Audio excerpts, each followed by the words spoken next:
নমস্কার দর্শক বন্ধুরা, রেস স্পোর্টসের পর্দায় আপনাদের সকলকে স্বাগত জানাই। এই মুহূর্তে আমি দাঁড়িয়ে রয়েছি রাজারহাটের ন্যাশনাল সেন্টার অফ এক্সিলেন্সের মাঠের ঠিক বাইরে, এবং এই মাঠেই আজ শেষ মুহূর্তে প্রস্তুতি কিন্তু সেরে ফেললো ইস্টবেঙ্গল দল। আগামীকাল কলকাতা লিগের আরও একটি ম্যাচে খেলতে নামবে ইস্টবেঙ্গল, প্রতিপক্ষ ক্যালকাটা পুলিশ। এবং সেই ম্যাচের আগে বিনো জর্জের তত্ত্বাবধানে বেশ কঠোর অনুশীলনই কিন্তু আজকে মত্ত ছিল, সায়ন ব্যানার্জি থেকে শুরু করে তন্ময় দাসরা। এবং আজকের অনুশীলনে আমরা যেটা দেখতে পেলাম, প্রত্যেকটা ফুটবলারের মধ্যে একটা খোশ মেজাজ রয়েছে। আপনারা জানেন কলকাতা লিগের চলতি মরশুমে ইস্টবেঙ্গল শুরুটা খুব একটা ভালো করেনি। প্রথম ম্যাচ জয়ের পর জয়ের মুখ দেখছিল না ইস্টবেঙ্গল, তবে ডার্বি ম্যাচের পর কিন্তু ইস্টবেঙ্গল ঘুরে দাঁড়িয়েছে। গত ম্যাচটা অর্থাৎ বিএসএস এর বিরুদ্ধে শেষ ম্যাচটা যেটা ইস্টবেঙ্গল খেলেছে, সেই ম্যাচে কিন্তু 6-0 গোলের বড় ব্যবধানে ইস্টবেঙ্গল জয় পেয়েছে।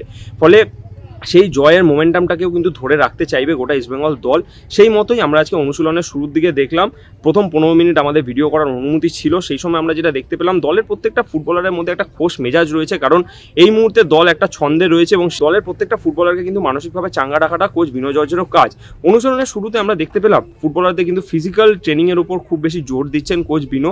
আমরা জানি যে এই ইস্টবেঙ্গল দলে বেশ কিছু চোট আঘাত কিন্তু ইতিমধ্যেই রয়েছে, যেখানে মনতোষ মাঝির মতন ফুটবলার, জেসিন টিকের মতন ফুটবলার তারা চোটের কারণে দলের সঙ্গে খেলতে পারছেন না। এবং আজ আমরা যেটা দেখতে পেয়েছি যে মনতোষ মাঝি তিনি অনুশীলনে এলেও এখনও কিন্তু তিনি পুরোপুরিভাবে সুস্থ হয়ে ওঠেননি। তিনি সাইডলাইনে মূলত তার রিহ্যাব করছেন। তবে বাকি দলকে আমরা ফিজিক্যাল ট্রেনিংয়ের উপর কিন্তু বেশিক্ষণ জোর দিতে দেখলাম। তারপর হালকা ছোট ছোট পাসিংয়ের অনুশীলন চললো, যেখানে দেখতে পেলাম যে বল পায়, কখনো 1 টাচ কখনো 2 টাচ নিয়ে পাসিংয়ের একটা ড্রিল চলছে। এবং আমরা জানি যে কোচ বিনো জর্জের কিন্তু খেলার স্টাইলটাই এরকম, তিনি পাসিং ফুটবলের উপর কিন্তু খুব বেশি জোর দেন এবং সেই মতোই তার দলের প্রত্যেকটা ফুটবলারকে কিন্তু তিনি সেরকমভাবেই অনুশীলন করাচ্ছেন। এবং তারপর দল চলে গেল মূল অনুশীলনে, যেখানে আমরা দেখতে পেলাম যে দলের আক্রমণ ভাগের ওপর কিন্তু যথেষ্ট পরিমাণে জোর দিচ্ছেন কোচ বিনো জর্জ। আপনারা জানেন যে গত বিএসএস ম্যাচে ইস্টবেঙ্গল যেরকমভাবে 6-0 গোলে জিতেছিল, ঠিক সেইভাবে ক্লিন শিটও কিন্তু তারা পেয়েছিল এবং সেই ম্যাচে 6খানা আলাদা আলাদা গোল স্কোরার ছিল। ফলে এটাও কিন্তু একটা দলের জন্য পজিটিভ দিক যে একটা দলে যে কেউ গোল করার মতন ক্ষমতা রয়েছে। এবং কলকাতার লিগে এই জিনিসটা থাকা কিন্তু প্রত্যেকটা দলের কাছে একটা প্লাস পয়েন্ট, যে দলের শুধুমাত্র আক্রমণ ভাগের ফুটবলাররা নয়, মিডফিল্ড থেকে শুরু করে উইঙ্গাররা সকলেই গোল পাচ্ছেন। এটা কিন্তু দলের একটা প্লাস পয়েন্ট। এবং সেই মতোই আমরা অনুশীলনে দেখলাম যে প্রত্যেকটা ফুটবলারকে ঠিক সেইভাবেই আক্রমণটা করতে এবং গোল তুলে নেওয়ার একটা অনুশীলন। এবং একদম শেষের দিকে আমরা যেটা দেখতে পেলাম যে সেট পিসের উপর জোর দিচ্ছেন কোচ বিনো জর্জ। কখনো কর্নার থেকে কখনো ফ্রিকিক থেকে বল ভাসিয়ে দিয়ে সেখান থেকে আক্রমণ ভাগের ফুটবলাররা গোল তুলে নিচ্ছেন, এমনটাই কিন্তু আমরা আজকে অনুশীলনে দেখতে পেলাম। এবং এইভাবেই ইস্টবেঙ্গল কিন্তু চাইবে যে পরবর্তী ক্যালকাটা পুলিশের বিরুদ্ধে ম্যাচটা থেকেও জয় পেয়ে এই মৌসুম কলকাতা লিগে জয়ের হ্যাট্রিকটা পূরণ করতে। এবং সেই মতোই আমরা অনুশীলন শেষে কথা বলে নিয়েছিলাম ইস্টবেঙ্গল দলের কোচ বিনো জর্জের সঙ্গে, এবং সেখানে তিনি এই বিষয়টা পরিষ্কার বলেছেন যে এই মরশুম কলকাতা লিগে প্রত্যেকটা দল যথেষ্ট ভালো এবং যথেষ্ট ভালো ছন্দে খেলছে। গত ম্যাচে ক্যালকাটা পুলিশও কিন্তু জয় পেয়েই এই ম্যাচটা খেলতে নামবে, ঠিক যেভাবে ইস্টবেঙ্গল 6-0 গোলে বড় ব্যবধানে জয়টা পেয়েছে। ফলে ম্যাচটা যথেষ্ট তুল্যমূল্য হবে, এমনটাই কিন্তু মনে করছেন coach Bino George.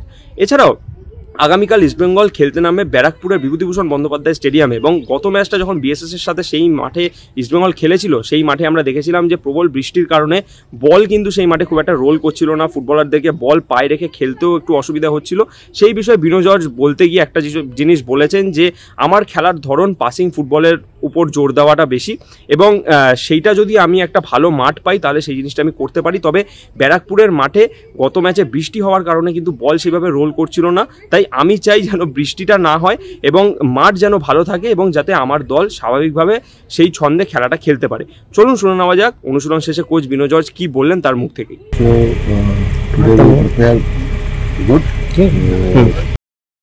Some senior player for tomorrow. So I think they know against we playing against a police team. So both are the same point, equal point. So much important for tomorrow's match. So we will definitely go for 3 points. सभी में पहले ही बोला, सब team जो Calcutta league जो सब team अच्छा है, सब टीम का एक टीम के अगेंस्ट अलग अलग तरीका से खेल का प्लान है। So tomorrow we have different plan, but any coach we need the point that is important to go forward. So we looking for the Manotosh Chakladar and Manotosh Maji still not ready. When Jason also injured, some injuries will be, but it's not an issue. Some senior players coming and helping me. So it is not an issue. Thank you, senior team coach and the management, everyone. So they know the importance of Calcutta League. So they also know the responsibility of each and all game. So they will be give 100%, I believe. चिंता है क्योंकि देखो कल बरकपुर माठ जो बारिश होगा, खराब होगा नहीं होगा, यही मेरा चिंता है क्योंकि हमारा प्लेयर ज़्यादा बॉल प्लेयर्स है, तो कोई खराब होगा तो हमको ये बहुत दिक्कत होते हैं।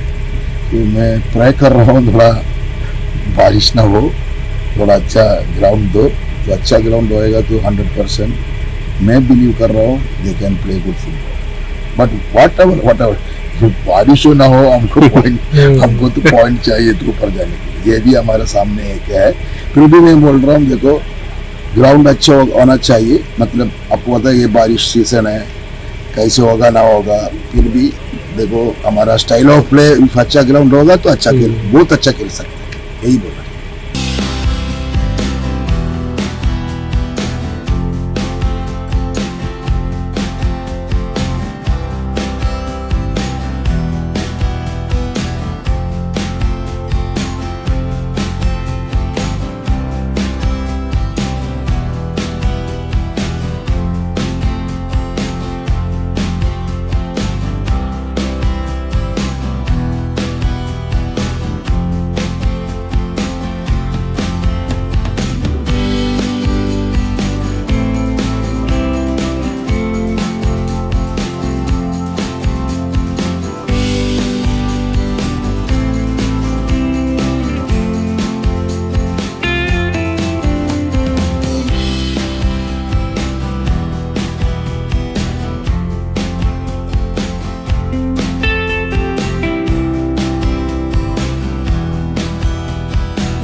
রাজারহাটের ন্যাশনাল সেন্টার অফ এক্সিলেন্স থেকে সায়ন দে, রে স্পোর্টস।